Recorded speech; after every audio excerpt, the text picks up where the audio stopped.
ekele m unu kelesi unu ike kedu ka unu mere taa. Asị m ka ngwa anyị bụ ndị Igbo na ọ dị mkpa ka anyị mata na anyị bụ ndị Igbo bụ ndị ga-akwalite ihe gbasara ndị Igbo. Anyị bụ ndị Igbo bụ ndị ga-akwalite ọrụ gbasara ndị Igbo. Anyị bụ ndị Igbo bụ ndị ga-akwalite echiche na ihe ndị ọzọ gbasara ndị Igbo. Ndị ọzọ na-akwalite nke ha, mana uruzie na nke anyị ọ dịzie ka ọ bụ na anyị amaghị uru ịkwalite ọrụ anyị dị. A na-ekwu okwu nkwalite, anaghị kọma ekwu ide ya, ikwuo maka ide ya maọbụ ụmụ ihe ndị a na ọkwa agwụ. Ihe m na-ekwu bụ ọ bụrụ na ị nwere ọtụtụ ndị mmadụ na-esonye gị, ọ bụrụ na ị nwere ngalaba buru ibu mana Facebook mana YouTube mana gbogbootigbo, ịhụ ọrụ ndị be anyị dị mma kesaa ya na ọ dị ezigbote mkpa. Ọ bụrụ na ị na-agụ ogo akwụkwọ na mahadum, ọkacha na anyị bụ ndị na-aga obodo oyibo, na-aga ebe niile na-agụ akwụkwọ nke ogo ya, ebe ọ ga-abụ na ị na-eme ederede na nchọpụta gbasara ịgụpụta akwụkwọ, ọ dị ezigbote mkpa na iworo ihe gbasara ndị be anyị tinye ya na agụmakwụkwọ gị, ka enwe ike si na ya wee na-edepụta akwụkwọ dịgasị iche iche, ka enwe ike si na ya wee na-amata ndị anyị bụ, ka enwe ike si na ya ọ wee bụrụ na ọ bụrụ na a na-ekwu okwu maọbụ na a na-ede ihe n'ọdịnihu akpọtụrụ metụta aka na ndị nke ahụ idere na nke ndị ọzọ dere, nke ndị bekee na-akpọ reference. Maka na ọ bụrụ na anyị anaghị eme ya, ndị ọzọ ga-eme ya, ndị ọzọ mechaa ya, anyị esi n'aka ndị ọzọ wee na-amụta ihe gbasara ndị be anyị. O nwere ọtụtụ akwụkwọ m nwere ebe a abụghị ndị be anyị dere, mana akwụkwọ Igbo, akwụkwọ akụkọ ndị Igbo, akwụkwọ omenala Igbo.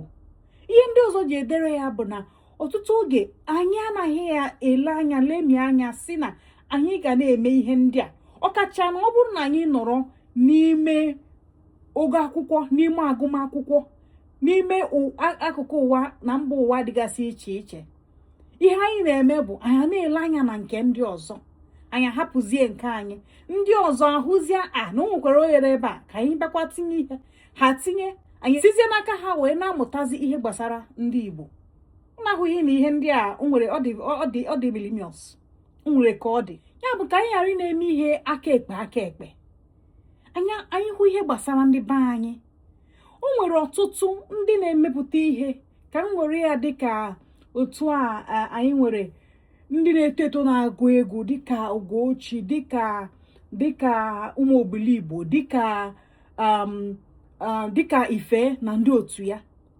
Ọ bụrụ na ị na-eme nchọpụta, ị na-eme nchọcha, ị na-eme nyocha dịgasị iche iche nke ndị bekee na-akpọ research, ọ dị ezigbote mkpa na ọ bụrụ na research gị ahụ, nchọcha gị ahụ rụtụrụ aka na ikwu maka mmadụ maọbụ ikwu maka ọrụ ndị na-arụ, na ijiri ndị be anyị tinye ya, ghara ịbụ ị na-achọ nke ndị ọcha onye ọchị ga-adụ. Maka na ndị mba ọzọ, unu macha ndị m na-ekwu maka ha ga-atinye ndị nke ha ga-ede maka ndị nke ha. Ọtụtụ ndị na-eme ụdịrị ha na-eme otu ị ga-ahụ a na-ede akwụkwọ maka ha, a na-ede ederede maka ha dịgasị iche iche, a na-atinye ya na mba na mahadum dịgasị iche iche. Atinyesie ya otu a, ewee kpọzie ndị ahụ, a na-akpọ ha oku, ha na-abịa obodo oyibo. Onye nwa kpatara na ịbịa n'ihe dịka Fulbright na ndị otu ya akachapụrụ Igbo kpamkpam, tinye naanị asụsụ na mba ndị ọzọ, n'ihi na anyị oge ụfọdụ anyị anaghị aghọta ihe bụ ịkwalite onwe anyị.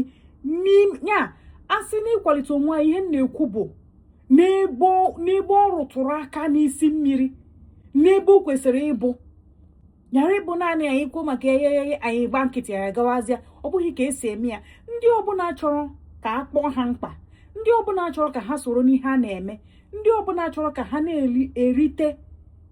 na-erite ihe gbasara uru, ka ha na-erite uru ọrụ niile ha na-arụ dịka ndị. Ọ bụ ndị wepụtara were ohere kpachapụrụ anya wee na-akwalite ihe gbasara ihe ndị nke ha n'ebe ọ bara uru, n'ebe ọ rụtụrụ aka n'isi mmiri, n'ebe a na-abịa na-akpọ okwu akpọ nke gị. Ọ dị ka otu a m na-eme mbem. Ịbịa na mbem, ihe gbasara na-akọrọ maka mbem na-eme nchọcha maka ya, na-atinyesi ekwusi ike bụ na ịbịa na mbem Igbo, ị gaghị ahụ ebe ọbụla n'ogo akwụkwọ ihe dịka PhD na ndị otu ya, ị ga-asị na mmadụ pụtara nnọọ o wee bụrụ onye ahụ bụ nchọcha nke ya. Mana akụkụ mba ndị ọzọ anyị na ha nọkwa tinyesịa nke ha, ejiri nke ha kpọrọ ihe, etinye ya na-atinye n'onyonyo, a na-akpọ ndị na-eme ya ha pụtaba. Mana nke anyị anyị anaghị aghọta ihe bụ ịkwalite onwe anyị. Dịka m si kwuo, ọ bụrụ na ị nọrọ n'ọnọdụ ị kwesịrị ịkwalite ndị be anyị n'ebe o siri ike, n'ebe ọ ga-abụ a na-akpọ ndị akpọ ha, tinye kwalite ndị be anyị na ị ga-agaghị abụ amoosu bụrụ ogbenye bụrụ amoosu. Kwalite ndị be anyị na anyị na-eme ya otu a, ndị mba ụwa wee jiri anyị kpọrọ ihe, ghara ịbụ naanị etosi anyị, mana ịbịaza n'ebe a na-erite elile nke anyị adịghị ya. Abịa n'ihe gbasara ihe eji mara ndị UNESCO na-emegasịcha, ịfụ na ebe edere nke ndị Igbo dị n'obere ya, akanye nnọọ aha anyị, ọ dịkọ naanị ijele ka a tinyere okwu agwụ. Ihe gbasara ndị ihe niile anyị na-eme, ma a na-ewepụta ego weta ya asị ka wee na-ahazi na-ele anya na ọrụ dịgasị iche iche. Ịhụ na uru anyị na-erite na-adị obere, n'ihi na ebe anyị nwere ikike anyị anaghị akpachapụ anya kwalite ihe gbasara anyị otu o kwesịrị, na-abụghị naanị ịkpọtụ ya aha ịgba nkịtị, maka na onwe onye ga-emere anyị ihe anyị nwa ga-emeri onwe anyị. Okwu agwụkwa m n'ọnụ, obere okwu nsị ka nwa dị ọra mma kwụta. Ekele m unu, gị bụ onye na-eme ihe gbasara anyị n'ebe ọ mara mma, na-emepụta anyị iru. Ana m ekelesi gị ka jisie ike. Nna ya ndị be anyị, biko nụ jisie na ike ka anyị na-akwalite ndị be anyị, ka anyị kpachapụtara ya anyị ọfụma kwalite ndị be anyị na ebe o kwesịrị. Ekele m unu.